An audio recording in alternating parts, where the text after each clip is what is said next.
ಶಿವಪ್ರಸಾದ್ ಅವರೇ ನಮಸ್ಕಾರ. ಸರ್ ನಮಸ್ಕಾರ ಸರ್. ಕುಮಾರ್ ಅವರೇ ತಮಗೂ ನಮಸ್ಕಾರ. ಸರ್ ನಮಸ್ಕಾರ ಸರ್. ನಿಮ್ಮ ಬಗ್ಗೆ ಹೇಳಿ ಕುಮಾರ್ ಅವರೇ. ನಂಜನಗೂಡು ತಾಲೂಕು ನೇರಳೆ ಗ್ರಾಮದಿಂದ ಬಂದಿರೋಂಥವನು. ವಿದ್ಯಾಭ್ಯಾಸ ನಂದು BCom ಎಜುಕೇಷನ್ ಆಗಿದೆ ಸರ್, ಗ್ರಾಜುಯೇಷನ್ ಆಗಿದೆ ಮೈಸೂರು ಯೂನಿವರ್ಸಿಟಿನಲ್ಲಿ. ಹಾಗೆ ನಾನು ಈಗ ಒಂದು ಖಾಸಗಿ ಸಂಸ್ಥೆನಲ್ಲಿ ಕೆಲಸ ಮಾಡ್ತಾ ಇದ್ದೇನೆ ಸರ್. ಓಕೆ. ವ್ಯವಸಾಯದ ಬಗ್ಗೆ ಆಸಕ್ತಿ ನನ್ನ ಸ್ನೇಹಿತ ಆದಂಥ ಹರ್ಷ ಅವ್ರದ್ದು, ನಂದು ಹೈಸ್ಕೂಲಿಂದ ಫ್ರೆಂಡ್ ಆ್ಯಕ್ಚುಲಿ. ಇದರಿಂದ ನನಗೆ ವ್ಯವಸಾಯ ಬಗ್ಗೆ ತುಂಬ ಆಸಕ್ತಿ ಬಂದಿದೆ ಸರ್. ಅಂದರೆ ಮುಂದೆ ನಿಮಗೂ ಜಮೀನು ತಗೋಬೇಕು ಅಂತ ಆಸೆ ಇದೆ. ಓಕೆ. ನಿಮ್ಮ ಬಗ್ಗೆ ಹೇಳಿ ಶಿವಪ್ರಸಾದ್ ಅವರೇ. ಮೂಲತಃ ಕೊಳ್ಳೇಗಾಲದವರು ಸರ್. ನಾನು BE ಪದವೀಧರ ಸಿವಿಲ್ ಇಂಜಿನಿಯರಿಂಗ್ ಮೈಸೂರಿನ NI ಕಾಲೇಜಿನಲ್ಲಿ BE ಪದವಿ ಪಡೆದಿದ್ದೇನೆ ಸರ್. ಈಗ ನೀವು ಗೆಳೆಯರ ತಂಡ ಎಲ್ಲ ಸೇರಿಕೊಂಡು ಒಂದು ಸ್ವಯಂ ಸೇವಾ ಸಂಸ್ಥೆನ ಆರಂಭ ಮಾಡಿದ್ದೀರಿ. ಹೌದು ಸರ್. ಅಲ್ವೇ? ಹೌದು ಸರ್. ಇದನ್ನು ಮಾಡಬೇಕು ಅಂತ ತಮಗೆ ಅನಿಸಿದ್ದಾದರೂ ಯಾಕೆ? ಸರ್, ಈಗ ನಮ್ಮ ಸ್ನೇಹಿತರು ಕುಮಾರ್ ಅವ್ರು ಹೇಳಿದ್ರು, ಒಬ್ಬರ ಹೆಸರು ಹರ್ಷ ಅಂತ. ಸೊ ಅವರೇ ನಮ್ಮ ಸಂಸ್ಥೆ ನಾವು ಪ್ರಾರಂಭ ಮಾಡೋದಕ್ಕೆ ಮೂಲ ಕಾರಣ. ನಾವು ಅವರು ಇಂಜಿನಿಯರಿಂಗ್ ಕಾಲೇಜಿನಲ್ಲಿ ಸ್ನೇಹಿತರು. ಸೊ ಹಾಗೆ ಬಾಂಧವ್ಯ ನಮ್ದು ಚೆನ್ನಾಗಿತ್ತು. ಸೊ ಓದುವಾಗ್ಲಿಂದನೂ ಕೂಡ ಅವರು ಸಾಕಷ್ಟು ಬಾರಿ ಹೇಳ್ತಿದ್ದ, ನಮಗೂ ಕೂಡ ಚಿಕ್ಕ ವಯಸ್ಸಿನಿಂದನೂ ಸಾಮಾಜಿಕ ಕೆಲಸಗಳು ಮಾಡಬೇಕು ಅನ್ನೋ ಒಂದು ಜವಾಬ್ದಾರಿ ಮನಸ್ಸಿನಲ್ಲಿತ್ತು. ಸೊ ಅದಕ್ಕೆ ನಮ್ಮ ಪೂರಕವಾಗಿ ಹರ್ಷನವರು ಸಿಕ್ಕಿದ್ರು. ಹೀಗೆ ನಾವೆಲ್ಲ ಸ್ನೇಹಿತರು ಒಂದು ತಂಡ ಕಟ್ಕೊಂಡು 2008ನೇ ಇಸ್ವಿಯಲ್ಲಿ ಒಂದು ಸ್ವಯಂ ಸೇವಾ ಸಂಘ ಮಾಡಿ ಸಾಮಾಜಿಕ ಚಟುವಟಿಕೆಗಳು ಹಾಗೂ ಸಾಮಾಜಿಕ ಸೇವೆ ಮಾಡಬೇಕು ಅಂತೇಳಿ ಒಂದು ವಿಶ್ವೇಶ್ವರಯ್ಯ ಡೆವಲಪ್ಮೆಂಟ್ ಆರ್ಗನೈಸೇಷನ್ ಅಂತ 2008ನೇ ಇಸ್ವಿಲಿ ಪ್ರಾರಂಭಿಸಿದ್ವಿ ಸರ್. ಯಾರ್ಯಾರೆಲ್ಲ ಸೇರ್ಕೊಂಡ್ರಿ ಕುಮಾರ್ ಅವರೇ?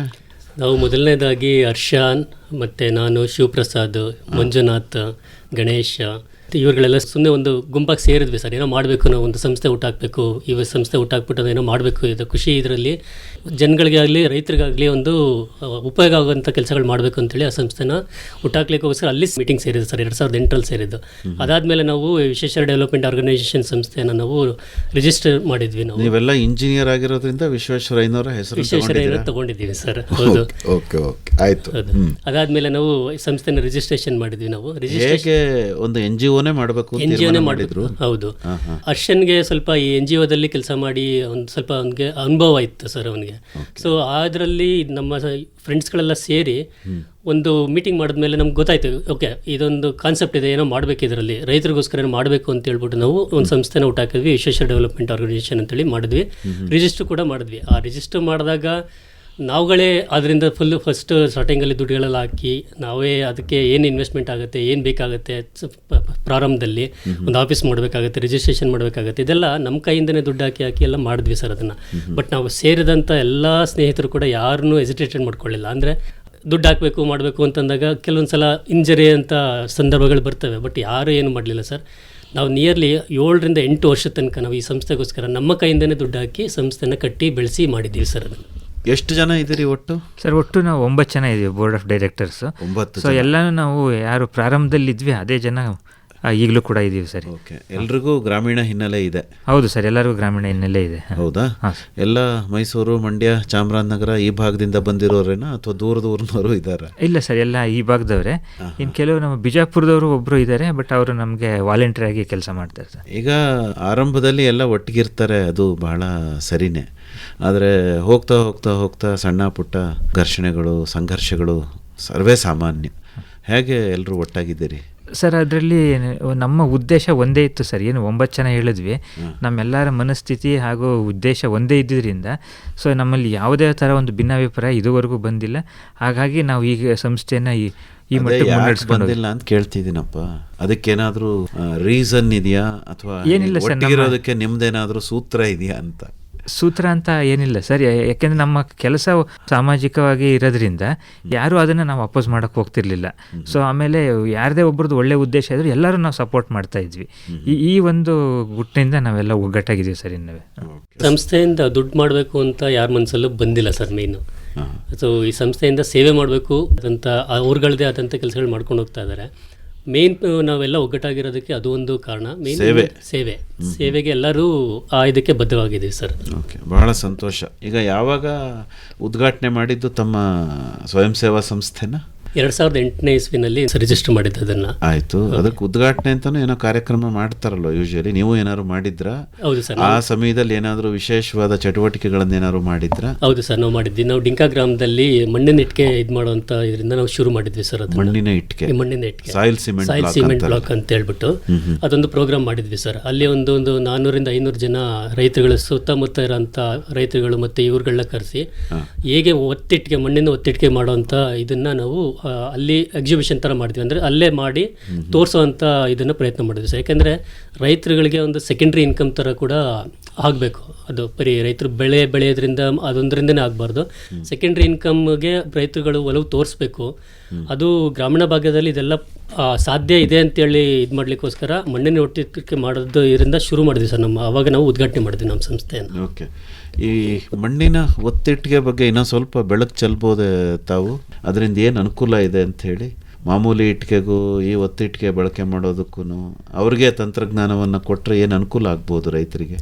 ಓಕೆ ಸರ್, ನಾವು ಅದನ್ನ ಆ್ಯಕ್ಚುಲಿ ಗ್ರಾಮೀಣ ಭಾಗದಲ್ಲೇ ಸಿಗುವಂಥ ಸಣ್ಣ ಪುಟ್ಟ ಸಿಮೆಂಟ್ ಆಗಲಿ ಮತ್ತು ಮಣ್ಣು ಇದನ್ನಾಗಲಿ ಅದನ್ನು ಬಳಸ್ಕೊಂಡು ತುಂಬ ಏನು ಮಿಷನರಿಗಳು ಯೂಸ್ ಮಾಡದೆ ಅದನ್ನು ಒತ್ತಿಟ್ಟಿಗೆ ಅಂದರೆ ಮಣ್ಣನ್ನು ಪ್ರೆಸ್ ಮಾಡಿ ಅದನ್ನು ಹೇಗೆ ಗಟ್ಟಿ ಇದು ಮಾಡ್ಬೋದು ಅಂತ ಹೇಳ್ಬಿಟ್ಟು ಅದು ಜಸ್ಟ್ ಸಿಂಪಲ್ ಟೆಕ್ನಾಲಜಿ ಇದು ಸರ್. ಅದನ್ನು ಸೊ ಅದು ಎಲ್ಲರಿಗೂ ಯೂಸ್ಫುಲ್ ಆಗುತ್ತೆ. ಇನ್ನೊಂದು ಕಡಿಮೆ ಖರ್ಚಲ್ಲಿ ಆಗುವಂಥ ಇದು ಸರ್. ಅದನ್ನು ತುಂಬ ಜನಗಳು ಮತ್ತು ಕೆಲಸಕ್ಕೆ ಇದಕ್ಕೆ ಬೇಕಾಗುತ್ತೆ ಅನ್ನೋಂಥ ಇದಿಲ್ಲ ಸರ್ ಅದು.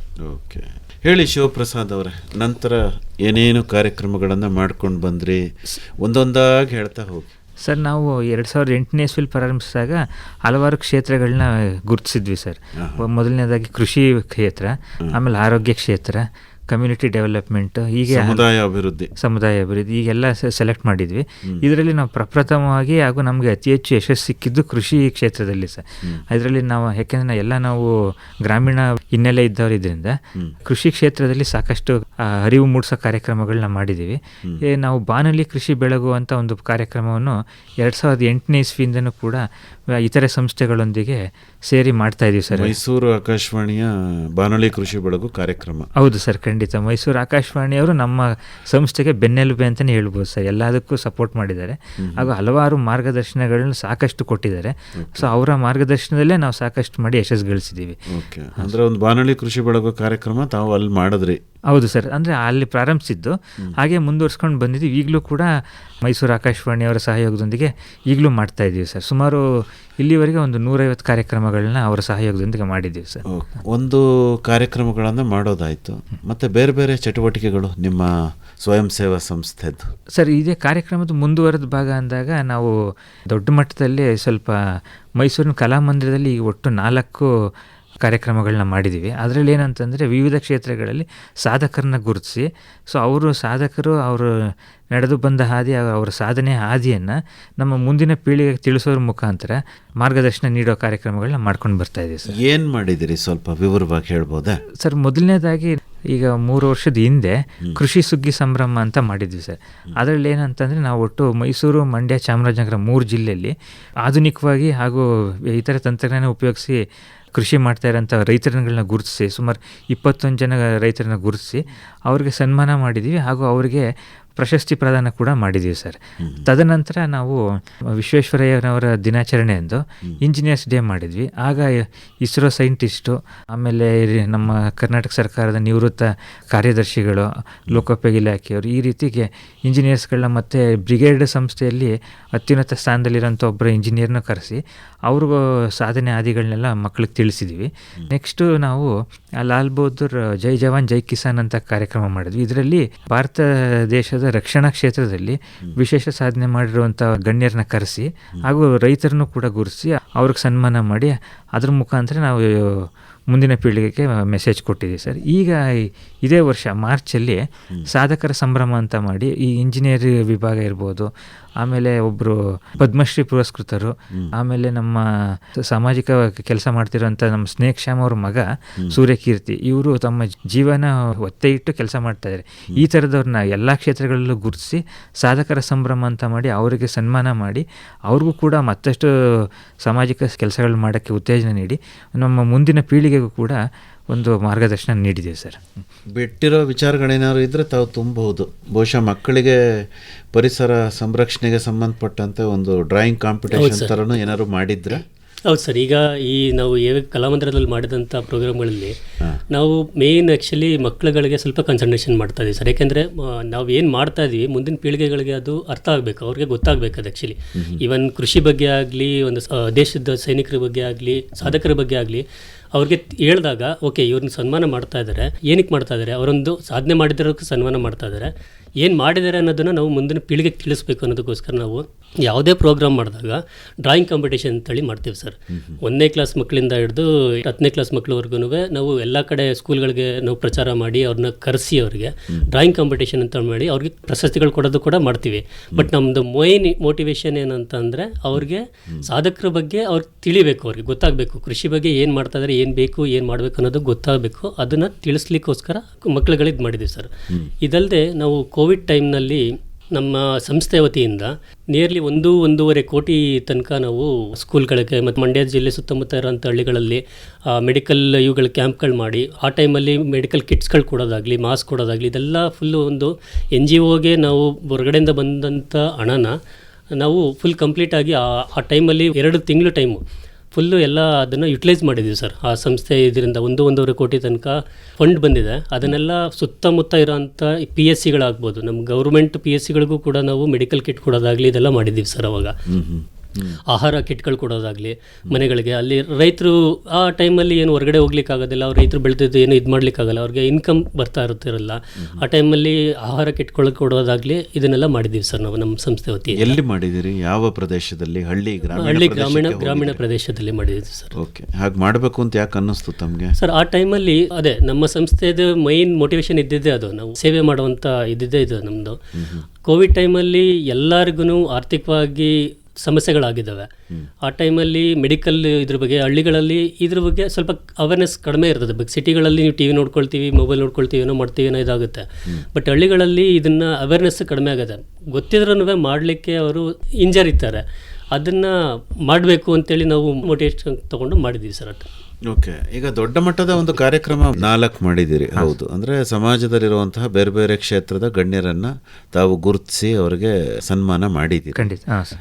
ಆ ಸಂದರ್ಭದಲ್ಲಿ ಏನಾದರೂ ಬುಕ್ಲೆಟ್ಗಳನ್ನು ಅಥವಾ ನಿಮ್ಮ ಚಟುವಟಿಕೆಗಳನ್ನು ಒಳಗೊಂಡಂಥ ಪಾಂಪ್ಲೆಟ್ಗಳನ್ನು ಈ ಥರದ್ದು ಏನಾದರೂ ತಾವು ರಿಲೀಸ್ ಮಾಡಿದ್ದೀರಾ ಜನರಿಗೆ ವಿಚಾರಗಳನ್ನು ತಿಳಿಸೋ ಸಲುವಾಗಿ? ಸರ್, ಈ ತಮ್ಮ ಕ್ವಶನ್ಗೆ ಪೂರಕವಾಗಿ 2008ರಲ್ಲಿ ನಾವು NGO ಪ್ರಾರಂಭ ಮಾಡಿದ ನಂತರ 2013ರಲ್ಲಿ ಒಂದು ಪ್ರಕಾಶನವನ್ನು ಕೂಡ ಮಾಡಿದ್ದೀವಿ ಸರ್. ನಿಮ್ಮದೇ? ನಮ್ಮದೇ, ಹೌದು ಸರ್. LBS ಪ್ರಕಾಶನ ಅಂತ, ಲಾಲ್ ಬಹದ್ದೂರ್ ಶಾಸ್ತ್ರಿ ಪ್ರಕಾಶನ ಅಂತ. ಸೊ ಇದರಲ್ಲಿ ಹಲವಾರು ಹೊಸ ರೈಟರ್ಸ್ಗಳನ್ನ ಗುರುತಿಸಿ ಅವ್ರ ಪುಸ್ತಕಗಳನ್ನೆಲ್ಲ ನಮ್ಮ ಇದರಿಂದ ಬಿಡುಗಡೆ ಮಾಡಿದ್ದೀವಿ. ಸೊ ಇಲ್ಲಿವರೆಗೂ ಸುಮಾರು ಈ ದಿನದವರೆಗೂ ಒಂದು 50 ಪುಸ್ತಕಗಳನ್ನ ಬಿಡುಗಡೆ ಮಾಡಿದ್ದೀವಿ ಸರ್. ಅದಲ್ಲದೆ ಮತ್ತೊಂದು ವಿಶೇಷತೆ ಅಂತಂದರೆ ನಮ್ಮ ಪ್ರತಿ ಕಾರ್ಯಕ್ರಮದಲ್ಲೂ ಕನಿಷ್ಠ 1-2 ಪುಸ್ತಕಗಳು ನಮ್ಮ ಪ್ರಕಾಶನದಿಂದ ಬಿಡುಗಡೆ ಆಗ್ತಾ ಇದೆ ಸರ್. ಅಂದರೆ ರೈತರ ಬಗ್ಗೆನೇ ಬರೀತೀರಾ ಸರ್? ಎಲ್ಲರ ಬಗ್ಗೆ, ರೈತರ ಬಗ್ಗೆ ಹೆಚ್ಚಿಗೆ ಇದೆ. ಹಾಗೆ ಸಾಧಕರ ಬಗ್ಗೆ ಸರ್ ಕೆಲವ್ರದ್ದು ಬಯೋಗ್ರಫಿಗಳು ಬರೆದಿದ್ದೀವಿ, ಕೆಲವು ಕವನ ಸಂಕಲನ ಬಂದಿದೆ, ಆಮೇಲೆ ಕೆಲವು ಸ್ಟೋರೀಸ್ಗಳು ಬಂದಿದೆ ಸರ್. ಕಥೆಗಳು, ರೈತರ ಬಗ್ಗೆ ಪರಿಚಯ ನೀಡುವಂತಹ ಪುಸ್ತಕಗಳು, ಆ ಥರದ್ದು ಎಲ್ಲ ಮಾಡಿದ್ದೀವಿ ಸರ್. ಮುದ್ರಣ ಯಾಕೆ ಮಾಡಬೇಕು ಅಂತ ತಮಗನ್ನಿಸ್ತು? ನಿಮ್ಮದೇ ಒಂದು ಪ್ರಕಾಶನ ಸಂಸ್ಥೆ ಇದ್ದರೆ ಒಳ್ಳೆಯದು ಅಂತ ಯಾಕೆ ಅನ್ನಿಸ್ತು ತಮಗೆ? ಸರ್, ಈಗ ನಾವು ವಿಷಯಗಳನ್ನ ತಿಳಿಸ್ಬೇಕಾಗ್ತದೆ ಅಂತಂದರೆ ಒಂದು ಮೀಡಿಯಾ ಬೇಕೇ ಬೇಕು. ಸೊ ಅದರಲ್ಲಿ ಭಾಳ ನನಗೆ ಹಾಗೂ ನಮ್ಮ ಸ್ನೇಹಿತರಿಗೆಲ್ಲ ಅತ್ಯಂತ ಖುಷಿಯಾಗೋದು ಪುಸ್ತಕ ಓದೋದ್ರಿಂದ ಸರ್. ಹಾಗಾಗಿ ಇದನ್ನೇ ನಾವು ಮುಂದುವರಿಸ್ಬೇಕು ಈ ಕಲ್ಚರ್ ಅಂತ ಹೇಳ್ಬಿಟ್ಟು ನಮ್ಮ ಒಂದು ಪಬ್ಲಿಕೇಶನ್ನ ಪ್ರಾರಂಭ ಮಾಡಿದ್ದೀವಿ ಸರ್. ಸೊ ಇದೇ ಪಬ್ಲಿಕೇಶನ್ ನಾವು ಕೆಲವು ಆರ್ಥಿಕವಾಗಿ ಸಂಕಷ್ಟದಲ್ಲಿರುವಂಥ ರೈಟರ್ನ ಕೆಲವರು ಗುರುತಿಸಿ, ನಮ್ಮ ಮೈಸೂರಿನ ರಾಮಸ್ವಾಮಿ ಸರ್ಕಲ್ ಹತ್ರ ಒಬ್ಬರು ದೇವರಾಜ್ ಅಂತಿದ್ರು, ಅವರು ತರಕಾರಿ ವ್ಯಾಪಾರ ಮಾಡ್ತಿದ್ದಂಥವ್ರು, ಅವ್ರಿಗೂ ಕತೆ ಬರೆಯೋಂಥ ಹವ್ಯಾಸ ಇತ್ತು. ಅವ್ರನ್ನ ನಾವು ಉಚಿತವಾಗಿ ನಾವೇ ಎಲ್ಲ ಖರ್ಚು ಹಾಕಿ ಮಾಡಿಕೊಟ್ಟಿದ್ವಿ.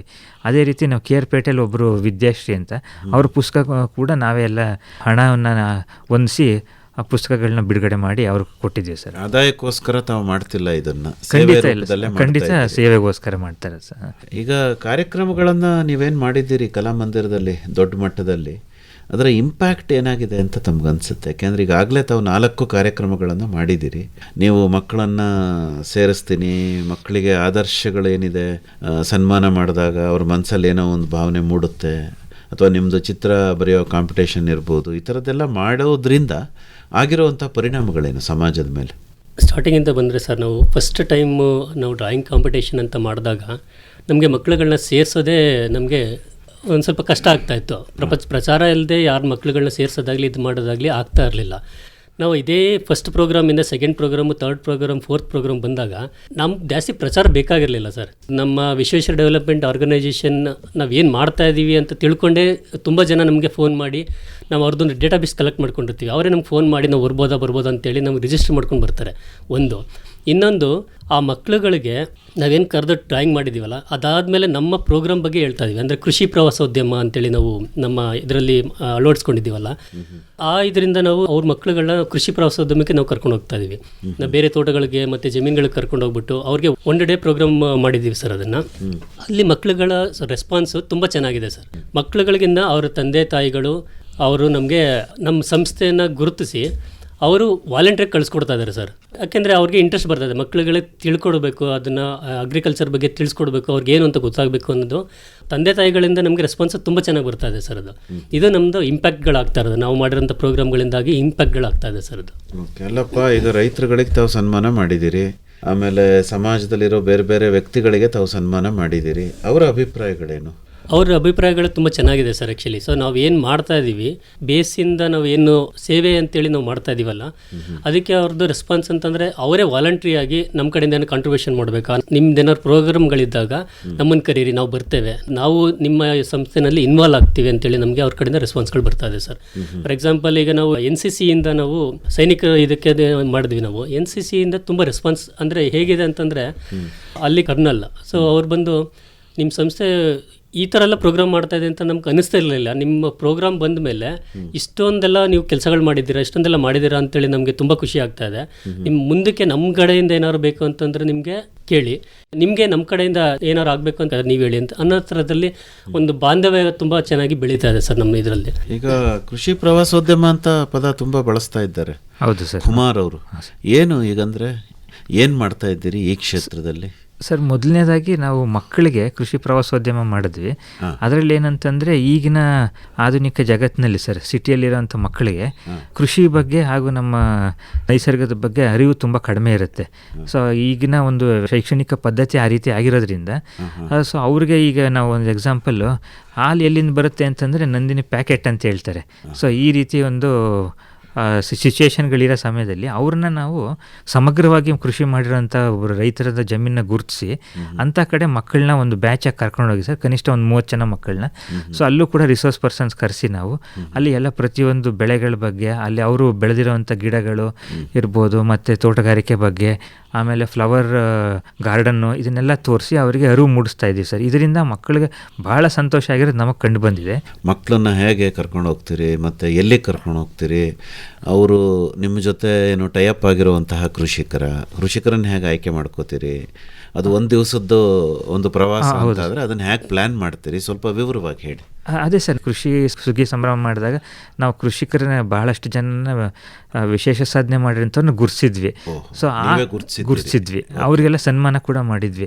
ಸೊ ಅಲ್ಲಿ ನಾವು ಎಲ್ಲ ಸಮಗ್ರವಾಗಿ ಮಾಡಿರೋಂಥ ಜಾಗನ ಗುರುತಿಸಿ ಅವ್ರ ಕನ್ಕರೆನ್ಸ್ ತಗೊಂಡು ನಾವು ಅಲ್ಲಿಗೆ ನಾವು ಮಕ್ಕಳನ್ನ ಕರ್ಕೊಂಡು. ನಿಮ್ಮ ಹತ್ರ ಈಗ ರೈತರ ಯಾದಿ ಇದೆ, ಪಟ್ಟಿ ಇದೆ? ಖಂಡಿತ ಇದೆ ಸರ್. ಅಲ್ವಾ?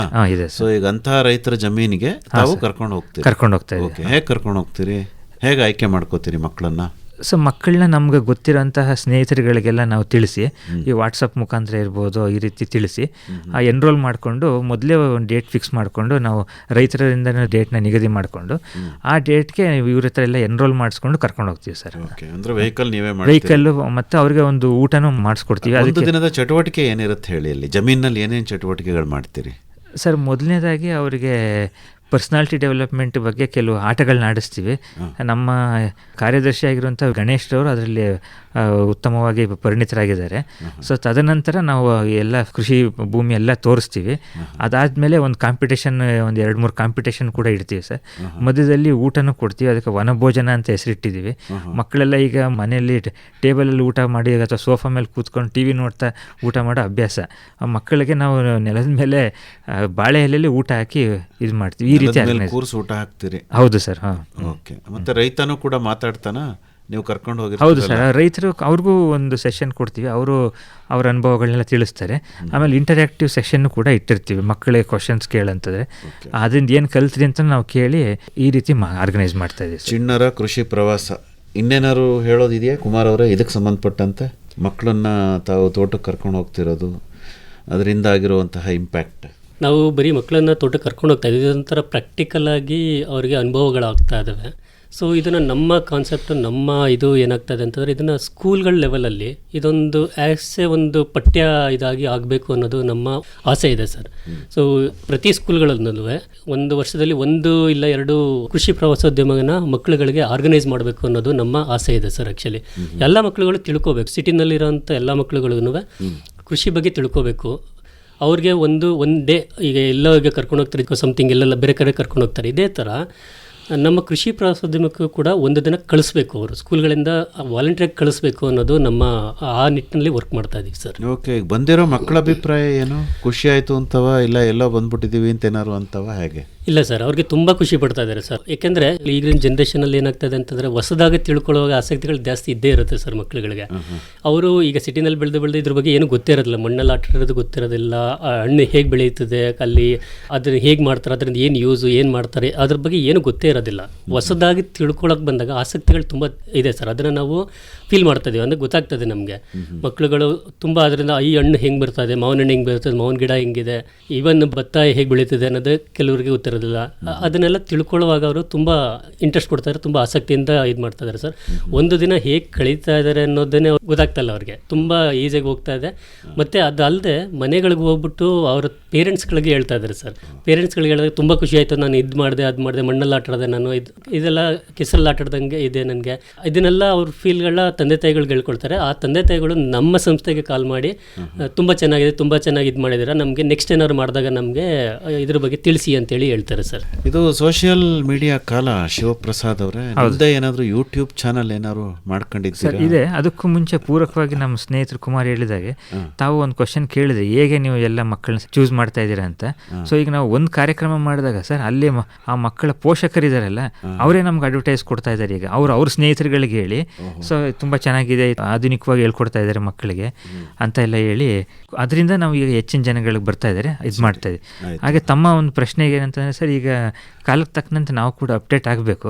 ಹಾಗಾಗಿ ಈಗ ಎಲ್ಲ ಸೋಷಿಯಲ್ ಮೀಡಿಯಾದಲ್ಲಿ ಎಲ್ಲ ಇನ್ವಾಲ್ವ್ಮೆಂಟ್ ಜಾಸ್ತಿ ಇರೋದ್ರಿಂದ ನಮ್ಮ ಸಂಸ್ಥೆದು ಒಂದು ಯೂಟ್ಯೂಬ್ ಚಾನೆಲ್ನ ಪ್ರಾರಂಭಿಸಿದ್ವಿ. 3 ವರ್ಷ ಆಗಿದೆ. VDO 360, VDO 360 ಅಂತ ಸರ್. ಸೊ ಅದರಲ್ಲಿ ಈಗ ನಾವು ಯಾರನ್ನ ರೈತರುಗಳನ್ನ, ಸಾಧಕರನ್ನ, ಬೇರೆ ಬೇರೆ ಕ್ಷೇತ್ರಗಳಲ್ಲಿ ಮಾಡಿರೋಂಥ ಸಾಧಕರನ್ನೆಲ್ಲ ಭೇಟಿಯಾದಾಗ ಅವರ ಒಂದು ಜೀವನ ಚರಿತ್ರೆ ಚಿಕ್ಕದಾಗಿ ಇಂಟರ್ವ್ಯೂ ಮಾಡಿ ಅದನ್ನು ನಾವು ನಮ್ಮ ಯೂಟ್ಯೂಬ್ ಚಾನೆಲ್ನಲ್ಲಿ ಪ್ರಸಾರ ಮಾಡ್ತಾ ಇದ್ದೀವಿ. ಇದಕ್ಕೂ ಕೂಡ ಸಾಕಷ್ಟು ಬೆಂಬಲ ಸಿಗ್ತಾ ಇದೆ, ಎಲ್ಲರೂ ಅಪ್ರಿಷಿಯೇಷನ್ ಸಿಕ್ಕಿದೆ ಸರ್. ನಮ್ಗೆ ಏನು ಅನುಕೂಲ ಆಗಿದೆ ಅಂತ ಅನ್ಸುತ್ತೆ ತಮಗೆ? ಸರ್, ಅನುಕೂಲ ಅನ್ನೋದಕ್ಕಿಂತ ಒಂದು ವಿಚಾರನ ನಾವು ಹಲವಾರು ಜನಕ್ಕೆ ಮುಟ್ಟಿಸ್ತಾ ಇದ್ದೀವಿ ಸರ್. ಅದರಿಂದ ಕುಮಾರ್ ಅವ್ರು ಏನಾದ್ರು ಹೇಳ್ಬೋದಾ ಈ ವಿಚಾರಕ್ಕೆ ಸಂಬಂಧಪಟ್ಟಂತೆ? VDO 360 ಚಾನಲ್ ನಾವು ಯೂಟ್ಯೂಬ್ ಚಾನಲ್ ಶುರು ಮಾಡಿದ್ವಿ. ಅದರಲ್ಲಿ ಬರೀ ನಾವು ಕೃಷಿ ಪ್ರಧಾನಕ್ಕೆ ಮಾತ್ರನೇ ಅಂತ ಅಲ್ಲ, ನಮ್ಮಲ್ಲಿ ಏನೇನು ಆ್ಯಕ್ಟಿವಿಟಿ ಮಾಡ್ತಾಯಿದ್ದೀವಿ, ನಮ್ಮ NGO ಕಡೆಯಿಂದ ಏನೇನು ಆ್ಯಕ್ಟಿವಿಟಿ ಮಾಡ್ತಾಯಿದ್ದೀವಿ ಅದರದ್ದಲ್ಲಿ ಸಾಧನೆ ಮಾಡಿರೋವಂಥದ್ದು ವೀಡಿಯೋಗಳನ್ನ ಅಲ್ಲಿ ಹಾಕ್ತಾಯಿದ್ದೀವಿ ಸರ್ ನಾವು. ಅದರಲ್ಲಿ ಈಗ ರೈತರ ಬಗ್ಗೆ, ಸಾವಯವ ಕೃಷಿ ಬಗ್ಗೆ ಆಗಲಿ, ಬೇರೆ ಅದರಲ್ಲಿ ಯಾರು ಉನ್ನತವಾಗಿ ಇದು ಮಾಡಿದ್ದಾರೆ ಅವ್ರುಗಳದನ್ನು ಹಾಕಿದಾಗ ನಮಗೆ ಅದರ ವ್ಯೂಗಳು ಜಾಸ್ತಿ ಆಗ್ತಾ ಇದೆ. ಅವ್ರ ಕಡೆಯಿಂದ ಬೇರೆ ಕಡೆಯಿಂದ ನಮ್ಗೆ ಅದರದ್ದು ಫೀಡ್ಬ್ಯಾಕ್ಗಳು ಬರ್ತಾ ಇದ್ದಾವೆ. ಮತ್ತು ಕಾಂಟ್ಯಾಕ್ಟ್ ಮಾಡೋಕ್ಕೆ ಕೇಳ್ತಾ ಇದ್ದಾರೆ ಸರ್. ಅವ್ರು ಹೇಗೆ ಮಾಡಿದರೆ, ಅವ್ರ ತೋಟಕ್ಕೆ ನಾವು ವಿಸಿಟ್ ಮಾಡ್ಬೋದಾ, ಫಿಸಿಕಲ್ ಹೋಗಿ ನೋಡ್ಬೋದಾ, ಚೆಕ್ ಮಾಡ್ಬೋದಾ ಅಂತೇಳಿ ನಮಗೆ ಫೀಡ್ಬ್ಯಾಕ್ಸ್ಗಳು ಬರ್ತಾ ಇದೆ ಸರ್. ಇದೇ ನಮಗೆ ತೋರಿಸ್ತಾ ಇದೆ ನಾವು ಒಳ್ಳೆ ಇದನ್ನು ಕೊಡ್ತಾ ಇದ್ದೀವಿ, ಜನಗಳಿಗೆ ಅದು ಬೇಕಾಗಿದೆ. ಈಗ ಎಲ್ಲ ಪ್ರತಿದಿನ ಹೇಳೋವಂಥದ್ದು, ಯೂಶಲಾಗಿ ಹೇಳೋವಂಥದ್ದು ಆದರೆ ಯಾರು ಕೇಳೋದಿಲ್ಲ, ಬರೋದಿಲ್ಲ. ಅದರಲ್ಲೇನಾದ್ರು ವಿಭಿನ್ನವಾಗಿದೆ ಅಂತಂದಾಗ ಮಾತ್ರ ಅದರದ್ದು ಮತ್ತೆ ಕೇಳ್ತಾರೆ ನಮಗೆ. ಇಲ್ಲ, ಅವ್ರು ನೋಡಬೇಕು, ಅವ್ರ ತೋಟದಲ್ಲಿ ನೋಡಬೇಕು, ನಾವು ಅವ್ರು ಏನು ಮಾಡ್ತಾರೆ ನೋಡಬೇಕು, ಯೂನಿಕ್ಕಾಗಿ ಇಲ್ಲದೆ ಇರೋಂಥದ್ದು ಏನಿದೆ ಅಂತ ನೋಡಬೇಕು ಅಂತೇಳಿ ನಮಗೆ ಫೀಡ್ಬ್ಯಾಕ್ ಬರ್ತದೆ. ಅವ್ರ ತೋಟಕ್ಕೆ ಹೋಗ್ಬೇಕಂತೇಳಿ ಹೌದು, ಅವ್ರು ಅವ್ರ ಕಾಂಟ್ಯಾಕ್ಟ್ ನಂಬರ್ನ ನಾವು ಕೊಡ್ತಾ ಇದ್ದೀವಿ. ಅವ್ರು ಅಲ್ಲಿ ಹೋಗಿ ಇಂಟ್ರಾಕ್ಷನ್ ಮಾಡ್ತಾ ಇದ್ದಾರೆ ಸರ್. ಅದು ಯೂಸ್ ಆಗ್ತಾ ಇದೆ ಅದು ಆ್ಯಕ್ಚುಲಿ. ಅಂದರೆ ಯೂಟ್ಯೂಬ್ ಚಾನಲ್ಲು ಈಗ ನಿಮ್ಮದು ಒಂದು ರೀತಿಯ ಮುಖವಾಣಿ ಆಗಿದೆ. ಹೌದು ಸರ್. ನೀವೇನೇನು ಮಾಡ್ತಿದ್ದೀರಿ, ನಿಮ್ಮ ಚಟುವಟಿಕೆಗಳ ಬಗ್ಗೆನೂ ಕೂಡ ಅಲ್ಲಿ ಹಾಕ್ತೀರಾ? ಖಂಡಿತವಾಗಿ ಸರ್. ಓಕೆ, ಮತ್ತೆ ಹೇಳಿ, ಇನ್ನೂ ಏನು ಸಮಾಜ ಸೇವೆ ಕಾರ್ಯಕ್ರಮಗಳನ್ನು ತಾವು ಮಾಡಿರ್ಬೋದು ಗ್ರಾಮೀಣ ಪ್ರದೇಶದಲ್ಲಿ ವ್ಯವಸಾಯಕ್ಕೆ ಸಂಬಂಧಪಟ್ಟಂತೆ ಏನಾದರೂ ಕಾರ್ಯಕ್ರಮಗಳು, ಹಳ್ಳಿಗೆ ಹೋಗೋದು, ವ್ಯವಸಾಯದ ಬಗ್ಗೆ ಅವರಿಗೆ ವಿಚಾರಗಳನ್ನು ತಿಳಿಸೋದು, ಈ ಥರದ್ದು ಏನಾದರೂ ಮಾಡ್ತಾ ಇದ್ರೆ ಹೇಳಿ, ಅಥವಾ ಕಾರ್ಯಕ್ರಮಗಳನ್ನು ಏನಾದ್ರು ಮಾಡಿದ್ರೆ. ಈ ಹಿಂದೆ ಮಾಡಿದ್ವಿ ಸರ್, ಹಳ್ಳಿಗಳಲ್ಲಿ ಆರ್ಗನೈಸ್ ಮಾಡಿ ಅದೇ ಬಾನುಲಿ ತಾವು ಹೇಳಿದ್ರಿ ಬಾನುಲಿ ಕೃಷಿ ಹೌದು ಬೆಳಗು ಸರ್, ಅಂತ ಹೇಳಿ. ಅದರಲ್ಲಿ ಒಂದು ಬರೋ ರೈತನ ಗುರುತಿಸಿ ಅವರ ಜಮೀನಿನಲ್ಲೇ ನಾವು ಆ ಕಾರ್ಯಕ್ರಮ ನೆರವೇರಿಸ್ತಾ ಇದ್ವಿ. ಇದಕ್ಕೆ ನಮಗೆ ಬಹಳಷ್ಟು ಪ್ರೋತ್ಸಾಹ ನೀಡಿರೋದೇ ನಮ್ಮ ಆಕಾಶವಾಣಿಯವರು ಸರ್. ಅದಲ್ಲದೆ ಈಗ ನಮಗೆ 1.5 ವರ್ಷದ ಹಿಂದೆ ಸರ್, ಈಗ ನಮ್ಮ ಸಂಸ್ಥೆನೇ ಎಲ್ಲ ರೀತಿ ಅಪ್ಡೇಟ್ ಆಗಿದೆ. CSR ಫಂಡ್ಗೂ ಕೂಡ ನಾವು ಎಲಿಜಿಬಲ್ ಇದ್ದೀವಿ, ಹಾಗೂ ಗೌರ್ಮೆಂಟ್ ಪ್ರಾಜೆಕ್ಟ್ಸ್ಗಳಿಗೂ ಕೂಡ ಎಲಿಜಿಬಲ್ ಇದ್ದೀವಿ. ಈ ರೀತಿ ನಮಗೆ ಕಳೆದ 1.5 ವರ್ಷದ ಹಿಂದೆ ನಮ್ಮ ಕೇಂದ್ರ ಸರ್ಕಾರದ ನಿಯಮ ಅಂತಿದೆ ಸರ್, CCS ನಿಯಮ, Chaudhary Charan Singh national institute of agriculture marketing ಅಂತ. ಸೊ ಅಲ್ಲಿಂದ 2 ಟ್ರೈನಿಂಗ್ ಮಾಡಲಿಕ್ಕೆ ನಮಗೆ ಅನುದಾನ ಸಿಕ್ಕಿತ್ತು. ಅದನ್ನು ಯಶಸ್ವಿಯಾಗಿ ಮಾಡಿದ್ದೀವಿ. ಅದರದ್ದು ಉದ್ದೇಶ ಅಂದರೆ ಅದರಲ್ಲಿ ನಮ್ಮ ಟಾಪಿಕ್ ಅಗ್ರೋ ಟೂರಿಸಮ್. ಸೊ ಅದರಲ್ಲಿ ಈಗ ಮುಂದಿನ ಇದರಲ್ಲಿ ಅಗ್ರಿಕಲ್ಚರ್ ಲ್ಯಾಂಡ್ನ ಪ್ರವಾಸೋದ್ಯಮದಲ್ಲಿ ಯಾವ ರೀತಿ ಮಾಡ್ಬೋದು ಅಂತ ಹಲವಾರು ರಿಸೋರ್ಸ್ ಪರ್ಸನ್ಸ್ನೆಲ್ಲ ಕರೆಸಿ ಮಾಡಿದ್ವಿ. ಸೊ ಇದರಿಂದ ಭಾಳ ಯಶಸ್ಸು ಸಿಕ್ಕಿದೆ ನಮಗೆ. ಅಲ್ಲಿ ಬಂದಿದ್ದಂಥ ಪಾರ್ಟಿಸಿಪೆಂಟ್ಸ್ ಎಲ್ಲ ಈಗ ಸುಮಾರು ಒಂದು 8-9 ಜನ ಅಗ್ರೋ ಟೂರಿಸಮ್ನ ಪ್ರಾರಂಭ ಮಾಡಿದ್ದಾರೆ ಸರ್. ಇದು ನಮಗೆ ಭಾಳ ಸಂತೋಷ. ಮತ್ತೆ ಬೇರೆ ಸಂಸ್ಥೆಗಳನ್ನು ತಾವು ಅಪ್ರೋಚ್ ಮಾಡಿದ್ದೀರಾ? ಹೌದು ಸರ್, ಹಲವಾರು ಸಂಸ್ಥೆಗಳನ್ನ ಅಪ್ರೋಚ್ ಮಾಡಿದ್ದೀವಿ. ಸೊ ಎಲ್ಲ ಒಂದು ಪ್ರಾಜೆಕ್ಟ್ಸ್ಗಳ ನಿರೀಕ್ಷೆಯಲ್ಲಿ ಇದ್ದೀವಿ ಸರ್ ನಾವೀಗ. ಅಂದರೆ ಬೇರೆ ಯಾವುದಾದ್ರೂ ಸಂಸ್ಥೆ ತಮಗೆ ಹಣಕಾಸಿನ ನೆರವನ್ನು ನೀಡಿದೆಯಾ? ಖಂಡಿತ ಸರ್. ಈಗ ಹೈದರಾಬಾದಲ್ಲಿರುವಂಥ ಮ್ಯಾನೇಜ್ ಅಂತ ಸಂಸ್ಥೆ ಇದೆ, ಅವರು ಈಗ ನಮಗೆ ಅನುದಾನ ಕೊಟ್ಟಿದ್ದಾರೆ ಸರ್. ಅದನ್ನ ಈಗ ನಾವು ಮಾಡ್ತಾ ಇದ್ದೀವಿ. ಮತ್ತೆ ಪ್ರವಾಸೋದ್ಯಮ ಚಟುವಟಿಕೆಗಳನ್ನು ಕೃಷಿ ಪ್ರವಾಸೋದ್ಯಮ. ಹೌದು ಸರ್, ಖಂಡಿತ ಅಲ್ವೇ? ಹಾಂ ಸರ್. ಓಕೆ. ಅಂದರೆ ಹಳ್ಳಿ ಮಟ್ಟದಲ್ಲಿ ಕಾರ್ಯಕ್ರಮಗಳನ್ನು ಮಾಡೋದು, ರೈತರುಗಳಿಗೆ ಸನ್ಮಾನವನ್ನು ಮಾಡುವಂಥದ್ದು. ಸನ್ಮಾನ ಅನ್ನೋದು ಒಂದು ಪಾರ್ಟ್ ಸರ್. ಅದರಲ್ಲಿ ಹೆಚ್ಚಿಗೆ ರೈತರಿಗೆ ಮತ್ತಷ್ಟು ನಾವು ಮೋಟಿವೇಟ್ ಮಾಡಬೇಕು. ಆಮೇಲೆ ಅವನು ಏನು ಕಷ್ಟಪಟ್ಟು ಮಾಡಿರ್ತಾರೆ ರೈತರು, ಅದನ್ನು ನಾವು ಸಮಾಜಕ್ಕೆ ತಿಳಿಸ್ಬೇಕು. ಈ ಒಂದು ಉದ್ದೇಶ ಸರ್ ನಮ್ಮದು. ಹೇಳಿ ಕುಮಾರ್ ಅವರ.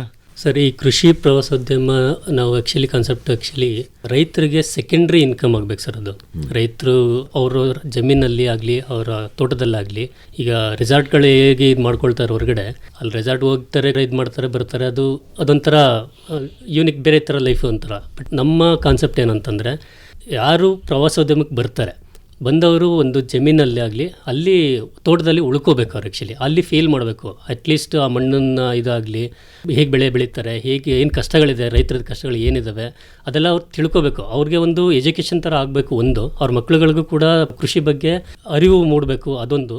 ಸೆಕೆಂಡ್ ಪಾರ್ಟಾಗಿ ನಮ್ಮ ರೈತರುಗಳಿಗೆ ಏನಾಗಬೇಕು ಅಂತಂದರೆ, ಅವ್ರದ್ದೊಂದು ಸೆಕೆಂಡ್ರಿ ಇನ್ಕಮ್ ಜನ್ರೇಟ್ ಆಗಬೇಕು ಸರ್. ಈಗ ವರ್ಷಕ್ಕೆ ಬೆಳೆ ಬೆಳೀತಾರೆ, 6 ತಿಂಗಳಿಗೆ ವರ್ಷಕ್ಕೋ ಏನೋ ಬರುತ್ತೆ, ಮಳೆ ಬರಲಿಲ್ಲ, ಇದಾಗಲಿಲ್ಲ ಅಂತಾರೆ, ಅವ್ರಿಗೆ ಏನೋ ಇನ್ಕಮ್ ಆಗೋದಿಲ್ಲ. ಬಟ್ ಈ ಥರ ಕೃಷಿ ಪ್ರವಾಸೋದ್ಯಮ ಮಾಡಿದಾಗ ಅವ್ರಿಗೆ ಅದರಿಂದ ಇನ್ಕಮ್ ಆಗಬೇಕು ಸರ್. ಅಟ್ಲೀಸ್ಟ್ ಒಂದು ತಿಂಗಳಲ್ಲಿ 3 ದಿನ 4 ದಿನ ಅವ್ರಿಗೆ ಗೆಸ್ಟ್ಗಳು ಬಂದಾಗ ಅದನ್ನು ಅವರು ಕೃಷಿ ಪ್ರವಾಸೋದ್ಯಮವಾಗಿ ಮಾಡಿಕೊಂಡು ಅದನ್ನು ಸೆಕೆಂಡ್ರಿ ಇನ್ಕಮ್ ಆಗಿ ಮಾಡ್ಕೋಬೇಕು ರೈತರು. ಈ ನಿಟ್ಟಿನಲ್ಲಿ ಕೆಲವೊಂದು ಪಾಲಿಸಿಗಳು, ಪ್ರೋಸೆಸ್ಗಳು ಎಲ್ಲ ಇದ್ದಾವೆ ಸರ್. ಅಟ್ ಎ ಟೈಮ್ ಒಂದೇ ಸಲ ಅವ್ರಿಗೆ ಬಂದು ಸ್ಟೇ ಮಾಡೋದಾಗಲಿ, ಇದು ಮಾಡೋದಾಗಲಿ ಮಾಡಲಿಕ್ಕೆ ಆಗೋದಿಲ್ಲ. ಕೆಲವು ಪಾಲಿಸಿಗಳಿದ್ದಾವೆ, ಅದು ಗೌರ್ಮೆಂಟ್ ಲೆವೆಲಲ್ಲಿ ಅದರಿಂದೆಲ್ಲ ಅಪ್ರೂವಲ್ ಎಲ್ಲ ಆಗಬೇಕು. ಆ ನಿಟ್ಟಿನಲ್ಲಿ ನಾವು ಏನು ಮಾಡಬೇಕು ಅನ್ನೋದ್ರ ಬಗ್ಗೆ ನಾವು ಯೋಚನೆ ಮಾಡಿ ಮುಂದುವರಿತಾ ಇದ್ದೀವಿ ಸರ್.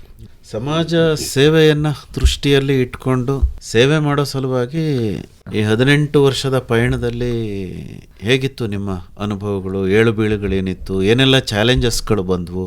ಹೇಗೆ ಎದುರಿಸಿದ್ರಿ? ಪ್ರಪ್ರಥಮವಾಗಿ ನಮ್ಮ ಚಾಲೆಂಜಸ್ ಅಂತಂದರೆ, ಒಂದು ಕಾರ್ಯಕ್ರಮ ರೂಪುರೇಷೆ ಮಾಡೋದು, ಜೊತೆಗೆ ಹಣಕಾಸೊಂದು ಕೂಡ. ಸೊ ಇದಕ್ಕೆ ನಮ್ಮ ತಂಡ ಒಗ್ಗಟ್ಟಾಗಿದ್ದರಿಂದ ಸರ್, ನಾವು ಹೆಚ್ಚಿನದಾಗಿ ನಾವೇ ದುಡ್ಡನ್ನು ಹಾಕ್ಕೊಂಡು ಭರಿಸಿ ಮಾಡ್ತಾ ಇದ್ದೀವಿ ಸರ್. ಅದಲ್ಲದೆ ಈಗ ಹಲವಾರು ದಾನಿಗಳು ಕೂಡ ನಮ್ಮ ಕಾರ್ಯಕ್ರಮಗಳಿಗೆ ಕೊಡ್ತಾ ಇದ್ದಾರೆ.